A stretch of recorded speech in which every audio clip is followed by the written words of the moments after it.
manage tax info itti galla jechuudha. Manage tax info amma duratti guutame renne darbine hamma garuu ilaaluu qabna, irra deebinee ilaaluu qabna. Isa kana yoo guutameyyuu akka haaraatti irra deebinee guutuu dandeenya waan ta'eefi irra deebinee ilaallu jechuudha. Manage tax info kana akkaataatti guutamu baay'ee salphaadha. Yoo tokko dogoggortanii tokko guuttanillee isin hin deemsisu, isin deebisa waan ta'eef sa'in salphata inni abdanna. Kunoo kunis guutame rakka carraa ta'e garuu isinitti agarsiisuudhaaf maalan tuqaa submit new form kanan tuqaa jechuudha. Sababiin isaa kunis guutameera. Kuni November 7 dhiyooma kana ji'a tokko kana jechuudha kan guutame. Submit new form gaafan tuqu akka haarattanii unka dilaalaa USA akka haarattanii jedha jechuudha. Isa booda maal fida maal jedha gaafani submit new form gaafa jedhu password isin gaafata jechuudha. Password isin gaafata. Password galchitaniiti isa booda saaqattu jechuudha. Banattu jechuudha. Isa booda inseentu jechuudha malee inseentu.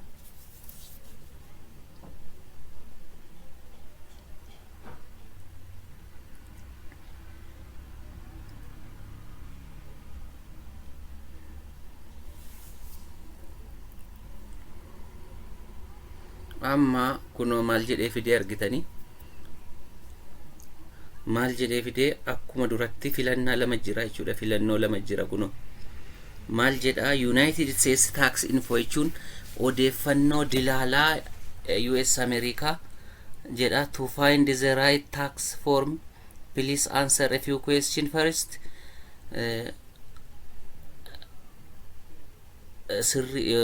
Dilaalaa unka dilaalaa sirrii isaa argachuudhaafi gaaffilee armaan gadii si gaafannu sirriitti deebisiidha.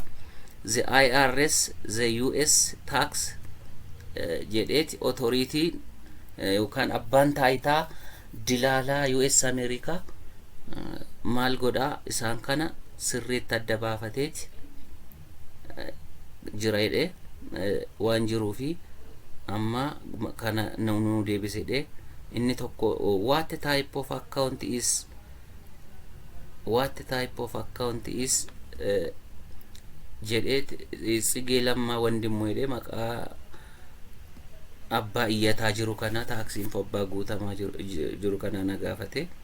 Individually dhamoo non individual entity dhamoo jechuun hojii gareetiin yookaan hojii wal ta'iinsaan hojii walooti moo hojii dhuunfaati kan jedhu filannoo lama qaba. Isa booda ani hojii dhuunfaa waan ta'eef hundumti keenya gareedhaan kan hojjennu hin jiru miti. YouTube dhuunfaa keenya hundumtuu dhuunfaa kan mataasaa miti. Achi maal jedheeni jedha individually kan jedhu filadha jechuudha. Individually yeroo filadhu see jalqabaa kana kuno sarkilii see jalqabaa kanani filadha jechuudha. Isa booda kunoo nan filadha jechuudha. Gaafan filadhu maal godha gaaffii biraatti na ceesisa jechuudha. Ani nama dhuunfaati gaafan jedhu ammas gaaffii biraa naa fide jechuudha.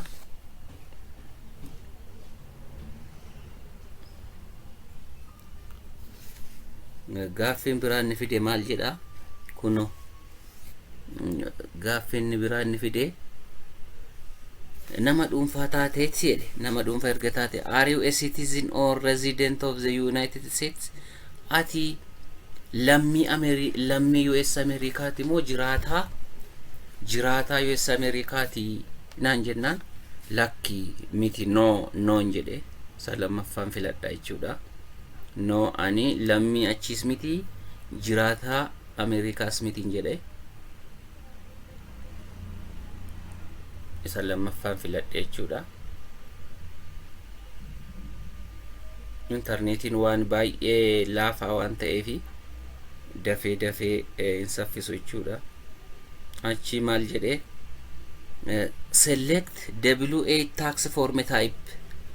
Amma W8 tax form siif mala erga gaaffilee armaan olii irra dhaabbanne gaaffilee armaan olii CDS irra dhaabbanne W8 tax form to siif mala jedhe based on your answer your previously selected answers a W8 form is needed jedhe. Kanaafuu inni tokkoffaan maal jedha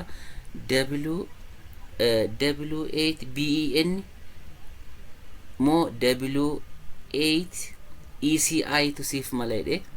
W8 BEN maal jedha this form is most commonly used by non-US residentials and would also be used to claim tax treaty benefits jedhe. Achumaan inni lammaffaan immoo maal jedha this form is most commonly used by a non-US business entity or individuals that earn income related to US trade or business jedhe. Ani isa lammaffaa isa jalqabaan filadhe jechuudha. W8 BN filadhe. Isa booda isa jalqabaa kana sarkilii isa jalqabaan filadha. Isa booda garamitti akka nu geessu ni ilaalla jechuudha.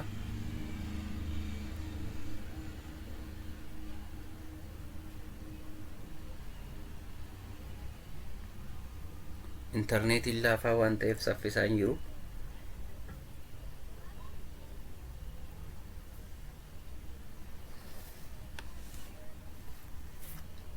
Achi isa jalqabaa gaafa filadheen start W8 BN form jedhe.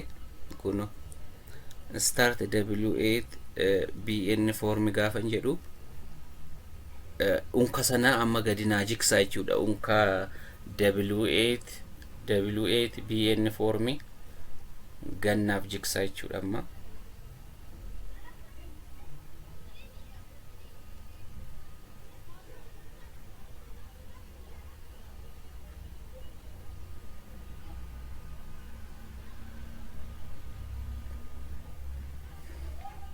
isa booda maal jedha kuno isa booda maqaan jira tax identity jedheeti.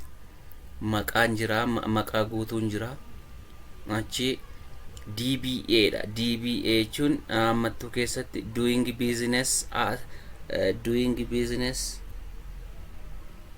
as name or disregarded entity jedhe. Yookaan maqaa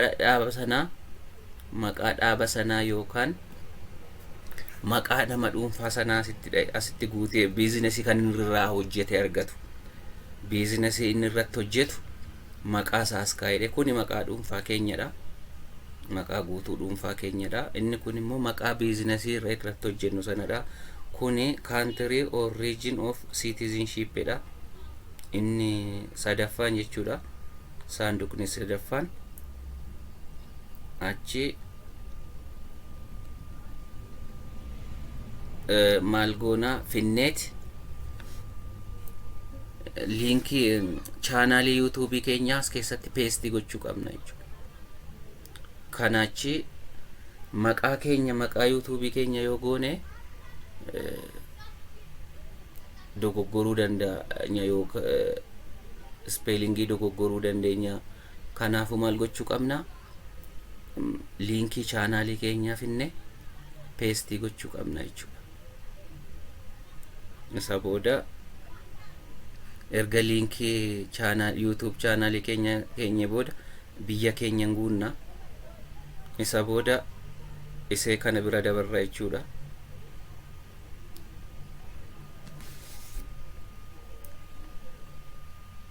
Isa booda erga saanduqa kana sadan qofaasitti kan guunnu waan biraa waan guunnu hin qabnu.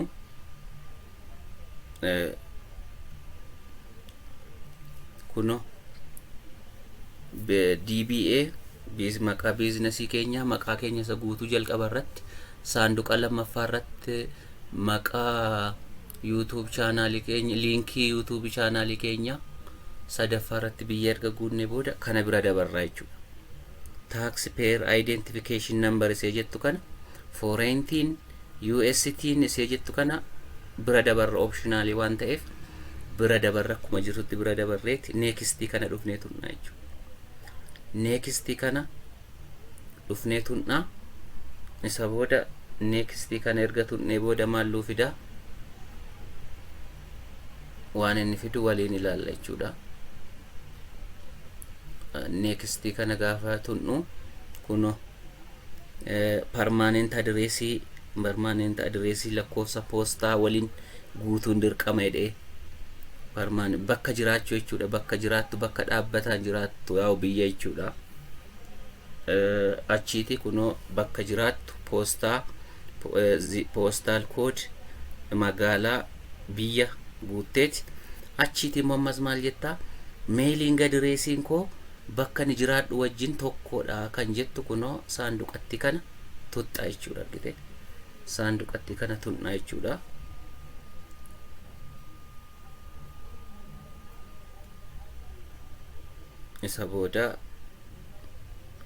Isa booda seendenna jechuudha.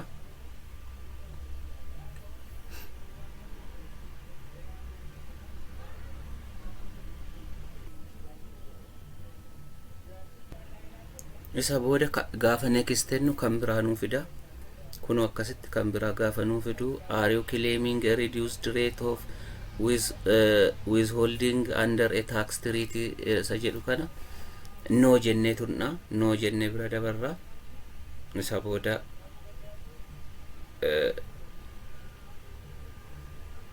no jennee gaafa bira dabarru kuno akkasitti nuu fida. Isa booda maalan jedha kuno nam mirkaneessa jechuudha. Kana ni gaaratti guutee dhugaadhaa soban qabu waan dhugaadhaa waan sirriidhaa waan guutuudha gaafan jedhu kuno jedheen kakadhe jechuudha. Inchi kashee kakachuu koo immoo kanaan mirkaneessaa. Isa booda maqaa kee guutuu barreessi mallattoo jechuudha. Mallattoon yaa onlaayiniin maqaa guutuu barreessuudha. Isa booda maqaa guutuu barreessina. Erga maqaa guutuu barreessu jechuun mallatteessu jechuudha. Unkaan olitti guutee guutuudhas dogoggoran qabu soban qabu kan jedhu erga guunnee booda yes an asirratti maal jedha laa kun asirratti waa lama fidela. Erga mallatteessee booda maal jedha are you the person listed in the signature section jechuunsa olitti kan unka kana guutte abbaan kana siidha jedha. Eeyyee ana inni jalqaba maal jedha eeyyee anadha anumatu ofii koo bakka bu'ee guuttate unka kana jedheen filadha jechuudha. Fakkeenyaaf namoonni yeroo isinii guutanii akkas jedhanii isinii guutuu qabu. Akka rakkinni isin jalaa akka isin jalaa hin bannetti anadha jedhaniiti akka isin ta'anitti isinii guutuu qabu malee isa lammaffaa akkan filanne. Lakki ani fakkeenyaaf asitti maal jedha lakki ani kanan unka kana mallatteessaa jiru unka kana guutee mallatteessaa jiru abukaatoo isaatii yookaan bakka bu'aa isaatii jechuudha. Ni lammaffaan ani garuu isa jalqabaa filadhe. Isa jalqabaa anuma dheedhee jettanii guutuu qabdu. Akkanne piroosesii biraa isinitti hin baay'ifne jechuudha. Isa booda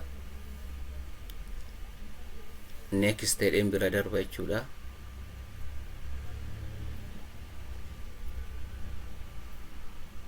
Erga achiiti immoo maal jedhe kan biraa fide amma immoo maal jedha has individual or entity identified in the tax section for Google irratti kan hojjetaa jirtu USA keessa moo USA'n aladha.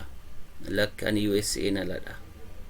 Ani USA'dhaan aladha. Kunoo nam mirkaneessa kana ani hojiin Google irratti hojjetaa jiru USA'tiin aladha jedheen kunoo nan kakadha jechuudha. Ammas kunoo asitti achi sittaansitee maal jettaa kunoo inni kunoo ammas asitti immoo isa jalqabaan filadha jechuudha. Ani kanani taaksii odeeffannoo taaksii kana kennaa jiru kaffaltii amma yoonaatti hin arganne akkaawuntii koo kaffaltii amma yoonaatti hin arganne isa jedhu isa jalqabaan filadha. Ittaansee immoo kunoo kana booda waa'ee dilaalaa waa'ee taaksii kana ilaallate waraqaadhaan yookaan xalaadhaan hin barbaadu onlaayinii dhuma naa wayya jedheen kunoo I accept the paperless sa jedhu kunoo waraqaa maleessa kan ta'eni naa wayyaa jedheen kana filadhaa jedha dhumarratti isa booda submit jechuun fudhadhu jechuudha. Isa booda submit jedheen galchaa jechuudha.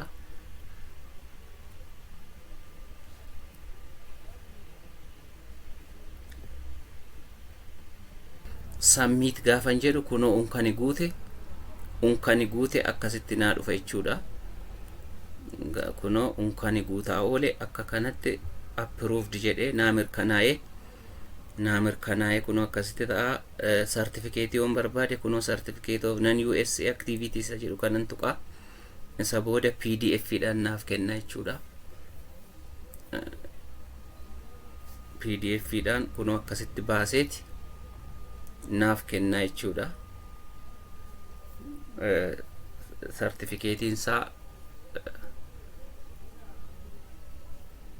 Certificatein isaa kana fakkaata jechuudha.